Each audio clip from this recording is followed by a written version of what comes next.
तो दोस्तों आज की वीडियो में आपका स्वागत है। दोस्तों आज की वीडियो में हम इस प्लॉट का, इस खेत का क्षेत्रफल किस तरीके से निकाला जाता है वो सीखेंगे। दोस्तों इस प्लॉट का क्षेत्रफल निकालना बहुत ही आसान है, तो चलिए इस प्लॉट का क्षेत्रफल निकालना सीखते हैं। तो दोस्तों इस प्लॉट का, इस खेत का क्षेत्रफल निकालने के लिए सबसे पहले आपको क्या करना है, इस प्लॉट को 3 भागों में बांट देना है। ठीक है, तो पहला भाग हो जाएगा हमारे पास ये, और दूसरा भाग हो जाएगा ये, और तीसरा भाग हो जाएगा ये। ठीक है, इस प्लॉट के दोनों साइडों पे हमारे पास अर्धवृत्त है और बीच में क्या है, आयत है। ठीक है, तो इसको हम यहाँ पर लिख देते हैं। तो दोस्तों यहाँ पर हमने आयत और अर्धवृत्त लिख दिया है। ठीक है, तो सबसे पहला भाग कौन सा है, आयत का है। तो आयत का क्षेत्रफल आई होप आप सबको निकालना आता होगा। कैसे निकालते हैं, लंबाई को चौड़ाई से गुना करके। ठीक है, लंबाई हमारे पास कितनी है, 30 मीटर है, और चौड़ाई कितनी है, 14 मीटर है। ठीक है, तो पहले भाग का क्षेत्रफल सबसे पहले निकाल लेते हैं। तो दोस्तों पहले भाग का क्षेत्रफल यानी आयत का क्षेत्रफल क्या होगा, हमारे पास लंबाई गुना में चौड़ाई, और लंबाई कितनी है 30 मीटर, चौड़ाई है 14 मीटर। चलिए लिख देते हैं इसको, 30 गुना में 14। ठीक है, गुना कर देते हैं, 14 0 0, 14 3 42। ठीक है, ये किस में आ जाएगा, वर्ग मीटर।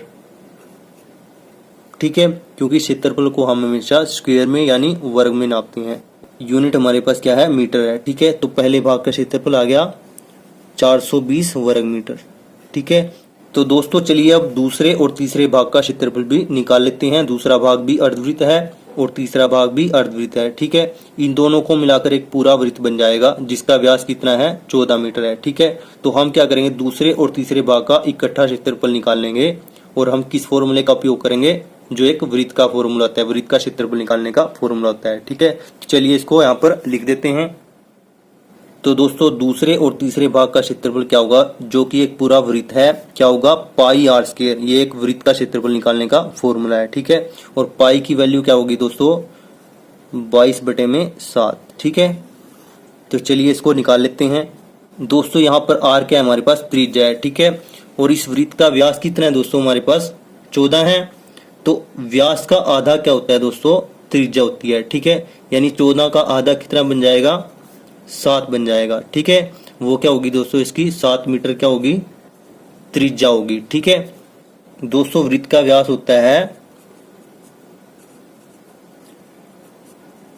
त्रिज्या का दुगना, 2 गुना में आर। ठीक है, और आर क्या होगा दोस्तों, अगर हमारे पास व्यास क्या है 14 मीटर है, तो आर क्या हो जाएगा, 2 बटे में आ जाएगा, ये हो जाएगा हमारे पास 7। ठीक है, यानी 7 मीटर।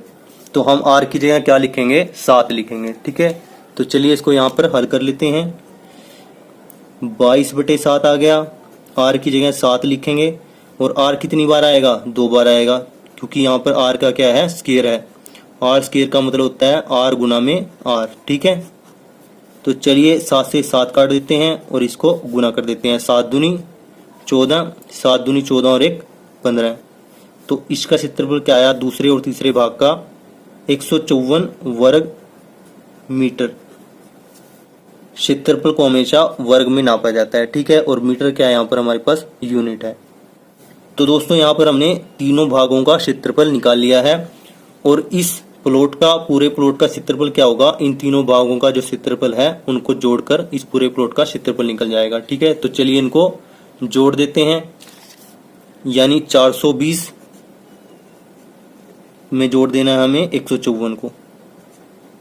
ठीक है, चलिए जोड़ देते हैं, 4 का 4 आ जाएगा, 5 और 2 7, 4 और 1 5। तो हमारे पास उत्तर क्या आ जाएगा, 574 वर्ग मीटर। आई होप दोस्तों ये सवाल आपको अच्छे तरीके से समझ में आ गया होगा। इस प्लॉट, इस खेत का क्षेत्रफल अब आप आसानी से निकालना सीख गए होंगे। अगर आपको हमारी ये वीडियो अच्छी लगी, ये वीडियो आपको पसंद आई, तो वीडियो को लाइक करें, दोस्तों के साथ शेयर करें, चैनल पर नहीं हो तो चैनल को सब्सक्राइब जरूर कर लें। Thanks for watching this video.